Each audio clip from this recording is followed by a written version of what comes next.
We're ready.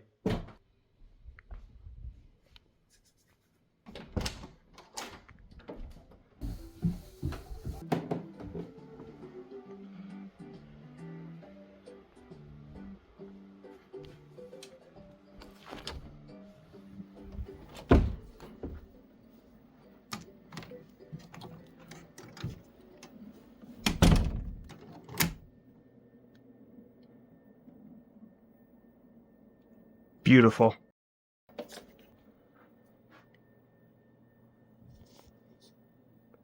So, yeah. Welcome to the game room. Hi, guys. I know it's been a little while since my last actual upload that wasn't a YouTube short. But, I'm back here again with a game room tour. An actual game room tour. And not a joke video that's an iceberg chart, but also the game room tour. No, this is an actual tour. So, enough of the word tour. Let's get started, I guess. It's kind of quiet in here. You know what? Let's get some music.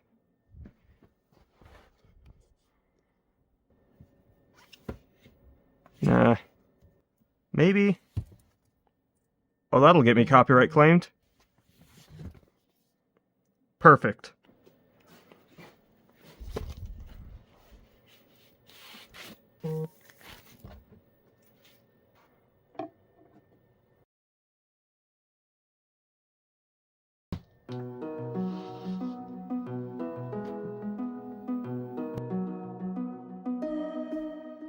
This is the game room. I should really put this back up, shouldn't I? Okay. So, yeah. This is the game room. I've been working on this project for over 10 years at this point, if you can call it a project. And I'm really happy with how it turned out. It's been a long time coming. Long time in the making. Lots of work to get here, lots of collecting, lots of, ignoring the rest of life. But, I'm very happy with how it turned out. I want to give you guys a quick tour. So, where should we start? The magazine rack. You gotta start somewhere, might as well start with this. This is something that I bought off a friend. I decided, I'll put some little magazines, some comics in here. So we have an issue of Retro Gamer, an old issue of Nintendo Power, an issue of Official Xbox Magazine, the PlayStation 5 issue of Game Informer, because I don't have any PlayStation magazines, the Cyberpunk Game Informer, to represent PC gaming, and the Doom comic. This is a reprint, this is not the original. I'm not paying that price for a comic, fuck that. But, I'll pay the price of a collector's edition if it includes the comic. So, I guess I should start over here and make my way back. Starting over here, we have the games. Wii games get their own little rack. Actually, Wii games are divided into 3 areas. There's some Wii games over here. The best Wii games are kept on this little Wii island here. And the rest of them are all in here. Up here we have just some collectibles. Nothing too big, just a little display of some things. We can have some up here. Including a Windows Phone. I wonder if this Nugget still has battery. That is a no. As should be expected. This thing's been sitting here for a while. Oh, even older Nuggets, hell yeah! But starting off in games, we have NES, Famicom Disk System, Famicom, Super Nintendo, and Super Famicom. Nintendo 64. I like the little keychain, it's a nice fidget toy. Nintendo GameCube. Nintendo Wii, as you've already seen. Nintendo Wii U. Nintendo Switch. DS. A tiny bit of 3DS, but really, most of the 3DS stuff is over here. PlayStation 1. PlayStation 2. Not games, but more collectibles up here. PlayStation 3. PlayStation 4. PlayStation Portable. And UMD videos. PlayStation Vita. Xbox. Xbox 360. Xbox One/Series X. You can see the lone Aladdin. Because the rest of the Genesis games are over here. Along with Sega Saturn, Atari 2600, Dreamcast. I forgot Dreamcast. How could I forget Dreamcast? And PC games. There are some odd standouts, like the Fallout New Vegas Collector's Edition, or my 2 Sega Titan games. But for the most part, games are laid out in the order that I've specified earlier. On the bottom of the media shelves are my other media. For example, VHS tapes, laser discs, records, CDs, CD's nuts. Got him. With the CD collection ending over here, right next to where all the amiibos start. Dear God, how much money have I spent on plastic figures? Apparently not enough, because there's more plastic figures over here. I got most of these from Anime Egg Roll up in St. Louis. It's a really cool store if you guys haven't been there. Well, I assume most of you haven't been there unless you live in the St. Louis area. If that happens to be you, check them out sometime. They're really neat. Over here, under the Pokemon wall, is where the books start. Over here is a bunch of things like comics, most of them being Sonic the Hedgehog by IDW.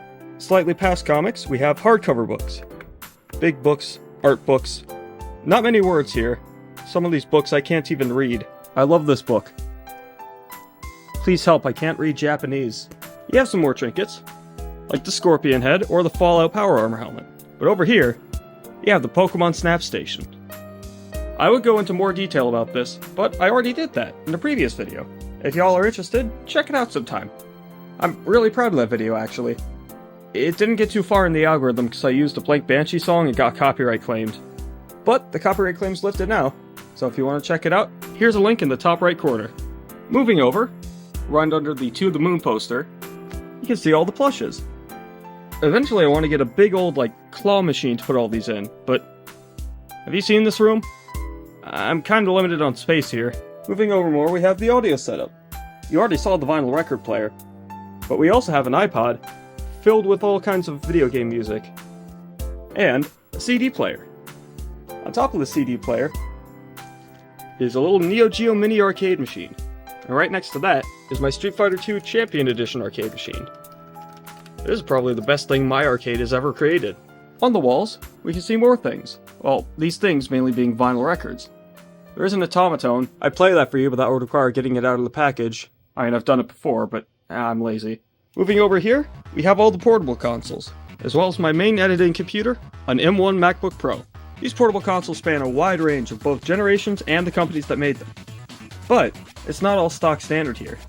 Some of these, like the Game Boy, have been modded for better video output, better screen clarity, better controls, and a cool new UV printed shell. And some of these are all mods altogether. This is what I like to call the Jawbreaker Ishida. This is a portable console I actually built myself. I wasn't the one who figured out how to build this. That credit goes to all the amazing people over at the BitBuilt forums. Specifically, thank you Wesk for being the one to create this case design, and thank you to all the people over at 4Layer Technology for having all the boards available to build this. I also have a partially finished G-Boy kit. The screen and controller board are dead, so I'm gonna have to order a new controller board and a new screen. But whenever I get this finished, I'll post an update to let you guys know. Over here we have manga, as well as some old college textbooks. I don't have the biggest manga collection, and most of it is video game stuff. Oh, there's even a few light novels in here. No! Oh, there's even a few light novels in here. Don't you fall over now. But for the most part, it's video game manga and Scott Pilgrim. Moving over, we have some other things. Controller, Steam Deck case, and the beautiful Quest 3. I just got this thing a few days ago, and I'm really loving it. It's really, really fun. I still have my Valve Index for mainly PC VR. I do like the tracking on this better. I've lent my other controller to my buddy Tommy for now, so I don't have a way to demonstrate this currently. Moving over slightly, we have my main PC setup. This thing has a Ryzen 7 2700, 32 gigabytes of RAM, and an RTX 2070 in it. Not the most up-to-date specs, but not bad either. Here we have a PVM. I forget which model number, but I'll throw that up on screen right now. This is really good for if I'm streaming a video game, like an old retro game. I have my main computer monitor here so I can check the stream output, and all it would take to look at chat is to look at this computer monitor. But if I want to focus on the game in a lag-free display, I just look over slightly to my left. Speaking of the computer monitor, it's nothing special. I literally got this from an office that was throwing out their computer monitors. But it works, and I like to play my PC games here. Moving back over to the right, we have this other monitor, an Olympus monitor. Needless to say, I've sticker bombed the absolute hell out of both of these units. Don't worry, it's reversible. I did it in such a way to where if I ever wanted to sell these, I could easily take all the stickers off. Well, easily take all the stickers off. There's no need for permanent damage. Down here below that, we have my Blu-ray collection. It's not the biggest. Most of my collection is still DVDs, as you can see in the back there. But it's still really good to have. Alright, moving over here, we get to the big boys, the actual consoles themselves. Going in order, we have NES, SNES, PlayStation 1, Sega Saturn, Nintendo 64, Sega Genesis, Nintendo Famicom, Sega Dreamcast, PlayStation 2, Xbox, Nintendo Wii, Nintendo GameCube, Atari 2600, an Xbox 360, another Nintendo Wii, PlayStation 4, Valve's Steam Deck, another Xbox 360, PlayStation TV, Xbox Series X, Nintendo Switch, PlayStation Classic, Sega Genesis Mini 2, SNES Mini, Sega Genesis Mini, PlayStation 3, Commodore 64 Mini, and last but not least, Nintendo Wii U. I also have a VHS DVD player combo unit, as well as a Laserdisc CD player. Okay. This is cool and all. You've probably been looking at this, and this, and this, and this, and this mysterious rack mount box here and thinking, what the hell are all those hookups?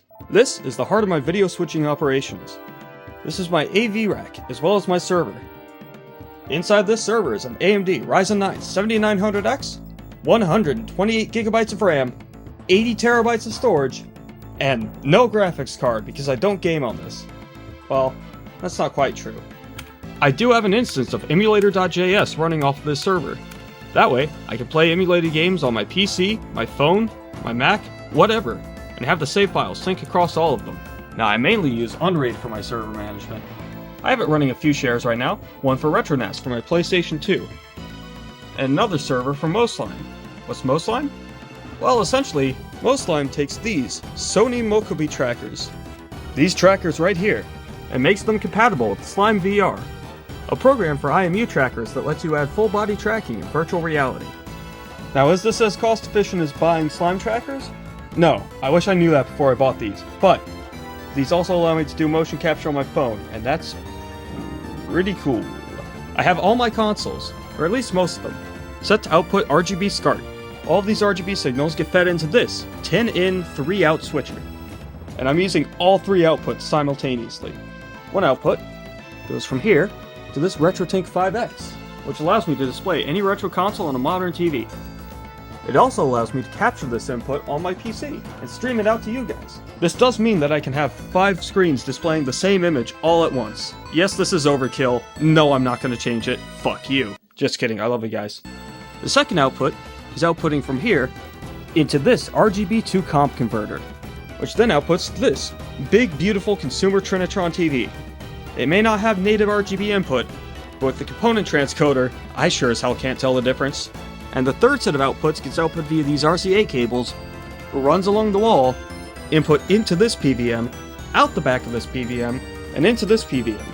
Also, I can have all these monitors displaying at once. Isn't it beautiful? As for all my HDMI consoles, they all run into this Test Smart Automatic HDMI switcher. This thing has 16 inputs and can switch between them automatically. If it doesn't switch to the right one, I have this remote to overwrite which one it goes to. This way, I never have to worry about switching inputs manually ever again. If it worked all the time. I mean, it works most of the time, but sometimes I do have to manually switch inputs, which isn't that big of a deal because, hey, I'll still take not having to switch all of these most of the time. The other 2 consoles I have hooked up are the Atari 2600 and the NES, both of which are still hooked up via composite. So, yeah, that's the game room tour. Honestly, for as much as I joke about me having spent too much money on this room, which I most certainly have, I still absolutely love this place. I've poured my heart, my soul, everything I have into this collection, this presentation, this everything.